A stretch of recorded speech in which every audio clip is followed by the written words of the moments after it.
ए लवांड्या, आमच्या गुरुवर वरती तू बोलायचं नव्हतं. आम्हाला घुसखोर म्हणला असता तरी चाललं असतं. असं संग्राम बापू भांडारे यांनी लवांडे यांच्यावरती शायफेक करून आणि हा विषय महाराष्ट्रभर चांगलाच तापलेला आपल्याला दिसतोय. नेमका झालं काय, तर लवांडे यांनी जी टीका केली ती संग्राम बापू भांडारे यांना चांगलीच जिव्हारी लागलेली आहे. संग्राम बापू भांडारे हिंदुत्ववादी असून आपलं गावागावात महाराष्ट्र राज्यामध्ये ते प्रवचन आणि कीर्तन करतात. त्यातून समाज प्रबोधनाचे ते काम देखील करतात.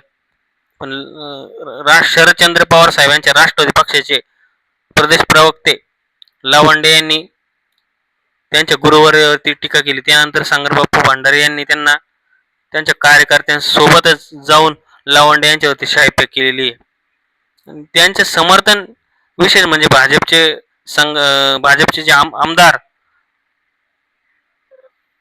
नितेश राणे, गोपीचंद पळळकर यांनी केलेलं आहे. एकंदरीत तुम्हाला संग्राम बापू भांडारे यांची भूमिका कशी वाटते हे नक्की कळवा. आणि संग्राम बापू भांडारे हे अनेक विषयामध्ये चर्चेत असतात. संगमनेरमध्ये झालेल्या कीर्तनामध्ये त्यांच्यावरती भ्याड हल्ला झाला, असं त्यांनी बनाव केला. माझी गाडी फोडली, माझ्यावरती प्राणघातक हल्ला बाळासाहेब थोरात यांच्या कार्यकर्त्यांनी केला, असं ते मीडियावरती सांगायला देखील विसरले नाही. घडलेला हा प्रकार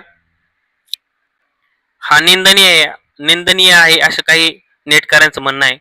तर काही वर्गाचं असं म्हणणं आहे की लवंडेनी ही जे काही टीका केली हे चुकीचे आहे. तुम्हाला व्हिडिओ पण काय वाटतं कमेंट बॉक्समध्ये नक्की सांगा. धन्यवाद.